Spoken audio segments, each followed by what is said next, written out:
Assalamualaikum warahmatullahi wabarakatuh. Jumpa lagi dengan Mutarlati Wisdom, channel yang smart dan wise. Saudaraku, kembali kita menyampaikan pesan-pesan Allah dalam kalamnya Al-Quranul Karim. Pada hari ini kita membahas pada surat Al-Maidah ayat 55 yang berbunyi, A'udzubillahi minasyaitonirrajim. Innama waliyukumullahu wa rasuluhu wallazina amanu allazina yuqimunas shalah wa yu'tunaz zakata wa hum raki'un. Sesungguhnya penolongmu hanyalah Allah, Rasulnya, dan orang-orang yang beriman yang melaksanakan sholat dan menunaikan zakat seraya tunduk kepada Allah Subhanahu wa ta'ala. Saudaraku, Allah mengingatkan kita, jika ingin mendapatkan pertolongan di dalam kehidupan kita, baik di dunianya Allah ini, di buminya Allah yang fana ini, demikian juga pertolongan menuju akhirat sana. Allah berikan petunjuk pada kita, ada 6 golongan, 6 pihak yang bisa memberikan pertolongan pada kita. Pertama kata Allah adalah Allah sendiri yang memberikan pertolongan, yang memberikan pertolongan pada kita. Karena Allah lah Sang Khalik yang menciptakan seluruh makhluk termasuk manusia, dan Allah bertanggung jawab atas segala manusia maupun makhluk yang diciptakan oleh Allah SWT. Maka itu tidak satu pun makhluk di muka bumi ini yang terlantar di hadapan Allah. Tidak ada satupun makhluk yang kecewa di hadapan Allah. Tidak ada satu makhluk yang patah hati di hadapan Allah, kecuali mereka yang melarikan diri, yang menjauhkan diri, yang meninggalkan dirinya dari Allah SWT. Maka mereka tidak akan mendapatkan pertolongan Allah SWT. Tapi barang siapa yang bergantung, ya'ti bihallah, bergantung hidup bersama Allah, tidak akan ada yang terlantar dalam kehidupannya dan juga kehidupan akhiratnya. Itu dijamin oleh Allah dijamin oleh Allah sepenuhnya, seutuhnya, jiwa dan raga, lahir dan batin, dunia dan akhirat, rezekinya, kehidupannya, termasuk keamanannya, ketenangannya, kedamaiannya, kesejahteraannya, dan kebahagiaannya. Inilah jaminan Allah bagi mereka yang meminta, bagi mereka yang hanya berharap pertolongan pada Allah SWT. Yang kedua adalah penolongmu adalah Rasulullah.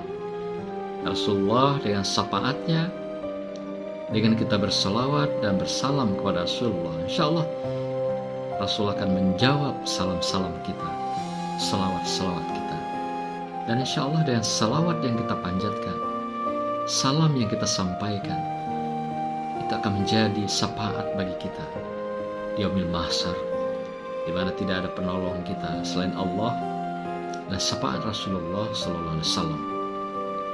Maka Allah ingatkan kita, yang bisa menolongmu adalah Rasulullah atau Rasulmu bagi umat-umat yang terdahulu. Samping juga Rasulullah selain adalah pemberi syafaat, tapi juga pemberi wasilah, jalan kedamaian, melalui uswahnya, melalui berbagai berkahnya, melalui berbagai syafaatnya, melalui berbagai hidayah Allah yang disampaikan Rasulullah kepada umatnya, termasuk pada kita semua, sebagai rahmat bagi semesta alam. Inilah yang bisa memberikan penolong pada kita bagi kehidupan, keselamatan di dunia, dan keselamatan di akhirat. Yang ketiga kata Allah adalah orang yang beriman. Beriman, kata Rasulullah, adalah mereka yang al-ikmanu aqdun bil qalbi wa iqrarun bil lisan wa amalun bil arkan. Mereka yang betul-betul meyakini hakikat kebenaran Allah dan Rasulullah. Kemudian kebenaran-kebenaran hati, keyakinan hati, iman itu lalu dia tasdikkan, dia gemakan dalam bentuk lisan, dan kemudian dia jelmakan, wujudkan dalam bentuk perbuatan. Hidup dengan keimanan, hidup dengan ketakwaan pada Allah SWT, dan juga menjalankan kehidupan sesuai dengan uswah Rasulullah Sallallahu Alaihi Wasallam. Inilah mereka yang beriman, yang dikatakan oleh Rasulullah Sallallahu Alaihi Wasallam. Dan mereka lah yang bisa memberikan jalan bagi penolongmu dalam kehidupan di dunia dan akhirat. Yang keempat, kata Allah, diingatkan adalah mereka yang mendirikan sholat. Kalau saja mereka tidak sholat, mustahil mereka bisa untuk memberikan penolong bagi kita di luar dirinya. Sholat adalah penolong diri pribadi.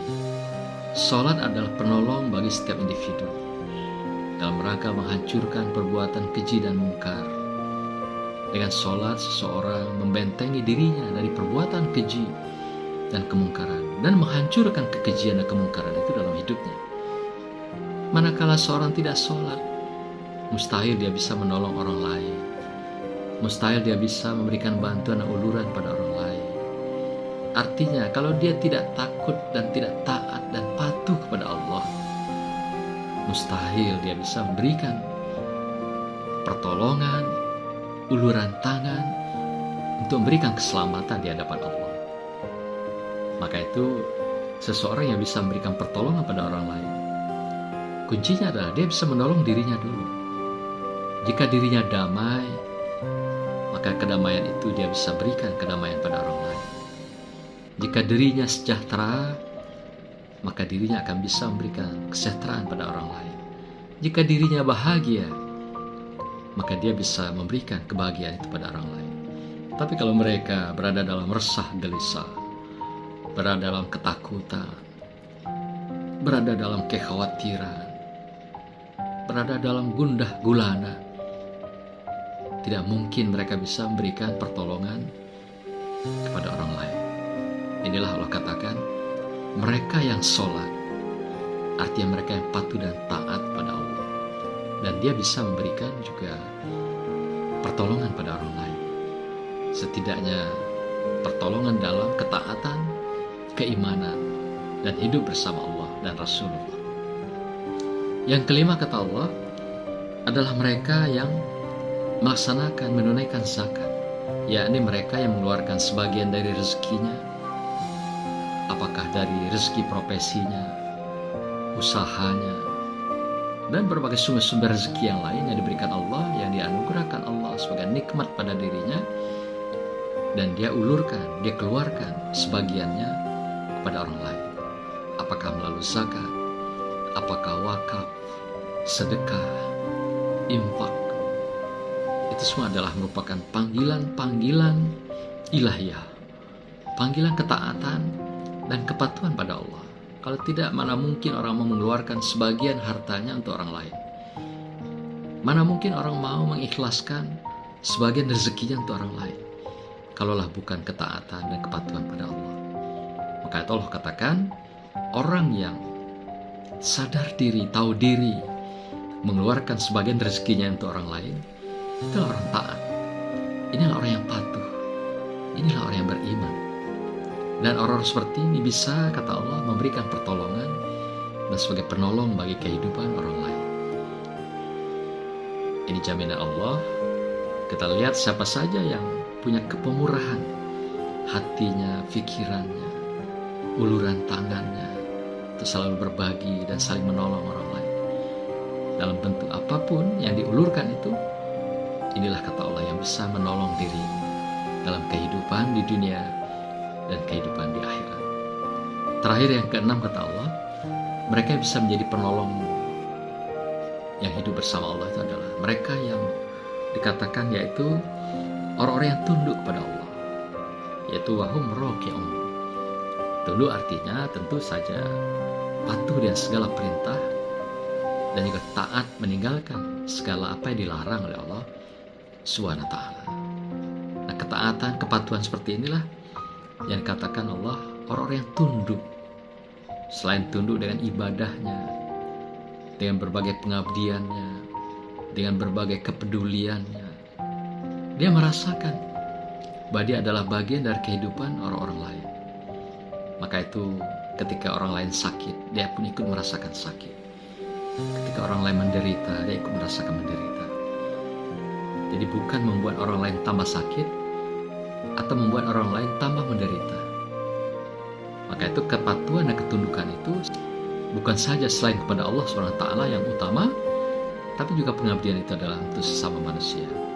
Jadi taat dan patuh, tunduk itu satu sisi secara vertikal, kita tunduk dan patuh dan segala ketentuan, aturan, semua apa yang dilarang, semua apa yang diperintahkan. Dan sisi kedua, kita tunduk dan patuh dengan ketentuan Allah, karena kita hidup di dunia bersama makhluk lainnya.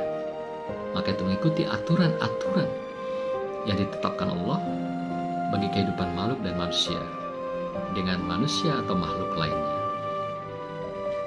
Untuk hidup berdampingan, bersama, berbagi, dan juga saling menghargai hak dan kewajiban kita, saling menerima dan memberi, dan juga saling mengingatkan dalam kesabaran dan kebenaran. Inilah yang diminta Allah pada kita sebagai tunduknya makhluk, tunduknya kita sebagai manusia pada Allah Subhanahu wa taala. Semoga 6 hal ini jadi ingatan bagi kita semua. Inilah jalan keselamatan, inilah jalan kemenangan yang bisa memberikan pertolongan pada kita agar kita selamat di dunia dan selamat di akhirat. Apapun pilihan Allah adalah pilihan yang terbaik. Apapun jalan Allah adalah jalan terbaik. Hanya manusia tidak semuanya memahami, menyadari pilihan-pilihan yang terbaik itu, sehingga ada yang terperosok, tergelincir, terjatuh di dalam kehidupannya. Semoga Allah sadarkan kita sebelum kita menemui akhir hayat kehidupan kita. Semoga kita diakhirkan dengan husnul khotimah. Barakallah. Wassalamualaikum warahmatullahi wabarakatuh. Salam virtual.